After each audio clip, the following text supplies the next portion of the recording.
Et enfin, dernière intervenante, Corinne Morel-Darleux, qui pour le parti de gauche. Bien, merci d'être resté jusqu'au bout, déjà. Je voudrais évidemment tout d'abord faire part de notre profonde solidarité avec le peuple japonais, comme nous l'avons fait avec vous tous ensemble dès le lendemain du drame de Fukushima. Je suis secrétaire nationale à l'écologie du parti de gauche et puis dans la campagne de Jean-Luc Mélenchon, mais je suis aussi la locale de l'Étape, parce que j'habite à quelques kilomètres de Cruas et de Tricastin. Et ici, nous avons également les gaz de schiste en plus du nucléaire. Alors, croyez-moi, on est bien placé pour savoir l'ingéniosité des industriels de l'extractivisme quand il s'agit de trouver de nouvelles sources de profit. Et nous n'oublions évidemment pas le climat, ni la nécessité de planifier la sortie des énergies fossiles. La question de nos politiques énergétiques ne concerne pas que le nucléaire. Si on veut parler sérieusement de transition énergétique, il faut prendre la question de manière globale. Et d'abord se poser la question de savoir comment nous en sommes arrivés là.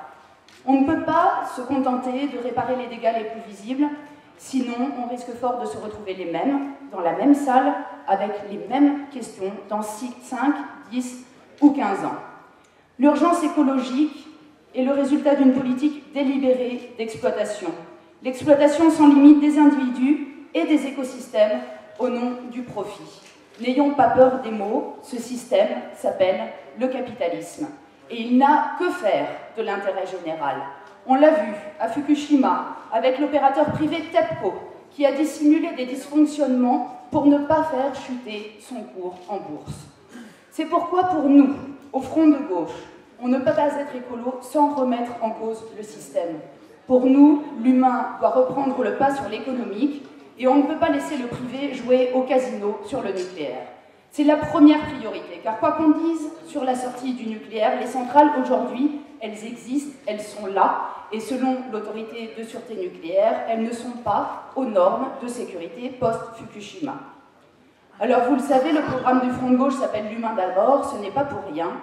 Et ces centrales, il y a des hommes et des femmes qui vivent autour. C'est notre cas à beaucoup d'entre nous aujourd'hui dans cette salle. Et ces centrales, il y a aussi des hommes et des femmes qui y travaillent. Des ouvriers de la sous-traitance qui sont traités comme des ouvriers de seconde zone. Des ouvriers qui prennent 81% des doses et n'ont même pas accès au CHSCT ni au restaurant d'entreprise d'EDF. Ne laissons pas la recherche de profit faire baisser les durées de maintenance, faire baisser la formation et la qualité des processus de travail. Améliorer les conditions de travail aujourd'hui, c'est aussi améliorer la sûreté des centrales. Le Front de gauche veut revenir à EDF 100% public et abroger la loi NOM. Et si ça ne plaît pas à l'Union européenne, qui voudrait nous imposer la privatisation de tous nos services publics, eh bien, nous désobéirons. Ça ne nous fait pas peur, nous avons déjà dit non en 2005 et nous redirons non en 2012. Sarkozy, je vous le rappelle, l'a fait pour sauver les banques et nous ne serions pas en mesure de le faire pour l'intérêt général. Je vous invite à voter pour voir ce dont nous sommes capables. Nous créerons un grand pôle public de l'énergie avec EDF, mais aussi GDF, Total et Areva. Voilà qui nous donnera les moyens de combattre la précarité énergétique, en donnant accès à tous aux premières tranches gratuites d'énergie. Car l'énergie n'est pas une marchandise, mais un bien fondamental. Et voilà qui nous donnera aussi les marges de manœuvre de politique publique pour engager cette fameuse transition énergétique en nous appuyant sur la sobriété et l'efficacité. Car qui peut sérieusement croire qu'on peut simplement aller voir gentiment les multinationales pour leur demander d'aller vers la réduction de la consommation? Ce serait réduire leurs profits, ils ne le feront jamais. Car oui, il s'agit d'abord de réduire nos consommations. On ne remplacera pas le nucléaire du jour au lendemain par des éoliennes, ce n'est pas vrai. Nous devons inverser la logique, faire un pas de côté. La première des questions qui se posent à nous aujourd'hui n'est pas comment produire de l'énergie. Nous refusons d'avoir à choisir entre le moins pire des mots, nucléaire ou gaz de schiste. La question aujourd'hui est de moins consommer sans pour autant, évidemment, revenir ni à la bougie, ni au char à bœuf. Le scénario Négawatt ouvre des pistes précieuses en la matière. Le programme du Front de gauche propose la rénovation thermique, le ferroutage, le retour aux wagons isolés, la relocalisation de la production également, et des visas sociaux et environnementaux aux frontières pour préserver à la fois l'environnement, les emplois ici et le développement endogène ailleurs, dans ces pays qu'on va aujourd'hui exploiter sans vergogne pour satisfaire le productivisme hégémonique. Tout ceci nous permettra de faire d'importantes économies d'énergie tout en allant dans le sens du progrès humain. Et pour les besoins restants, nous devrons faire appel aux énergies renouvelables. Voilà notre planification écologique au front de gauche. Concernant la sortie du nucléaire, vous le savez, le débat traverse les organisations du front de gauche tout comme il traverse l'ensemble de la société. Le parti de gauche, mon parti, s'est prononcé pour une sortie progressive du nucléaire au fur et à mesure de l'arrivée en fin de vie des centrales, avec l'arrêt des programmes EPR, avec l'accompagnement et la reconversion des travailleurs du nucléaire, le développement des qualifications pour une filière industrielle du démantèlement et la réorientation de la recherche publique. D'autres organisations du front de gauche, comme le Parti communiste français, sont pour un mix énergétique maintenant une part de nucléaire public. Nous sommes tous au front de gauche pour la dénucléarisation et le désarmement nucléaire multilatéral.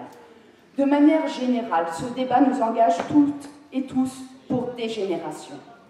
Il est trop sérieux pour être réglé sur un coin de table entre états-majors de partis politiques. Nous n'avons pas voulu échanger des réacteurs contre des circonscriptions et encore moins voir des lobbies repasser par derrière pour modifier les termes d'un accord. Nous savons, hélas, qu'il y a des promesses qui ne durent que ce que durent les roses. Je ne reprendrai pas le communiqué qu'a fait Jean-Luc Mélenchon hier pour un souci de temps, mais je suppose que les journalistes présents l'ont reçu. Il réaffirme à quel point ce débat sur l'énergie, et notamment sur le nucléaire, doit être public. Sur ce sujet, la population a trop longtemps été privée de parole. Il n'y a jamais eu de débat sur le nucléaire depuis le lancement du programme dans les années 70. Ni au niveau des citoyens, ni même au niveau parlementaire. Il est grand temps que chacun puisse dire s'il a envie de vivre à moins de 300 km d'une centrale. C'est pourquoi le Front de gauche propose un grand débat, suivi d'un référendum sur ces questions. Arrêtons de hurler à la démocratie, faisons-la, de manière sérieuse et argumentée. Un référendum, c'est aussi une manière de mettre en mouvement tout le monde pour cette grande révolution écologique. Car nous aurons besoin de la mobilisation de tous, citoyens, travailleurs, ingénieurs, chercheurs et scientifiques. Nous avons les compétences et les savoir-faire. Les richesses existent, ne manque aujourd'hui que la volonté politique. Alors faisons le pari de l'intelligence collective, de la mobilisation citoyenne. En 2005, on nous expliquait qu'il fallait être maître de droit constitutionnel pour comprendre le traité constitutionnel européen. Aujourd'hui, on nous refait le coup avec le nucléaire qui serait une affaire d'experts. Eh bien, rappelez-vous, en 2005, le peuple a très bien compris le TCE. Il l'a tellement bien compris qu'il a dit non. Pour ma part, pour notre part, nous faisons confiance au peuple. Donnons-lui la parole. Vive la révolution citoyenne et vive la planification écologique.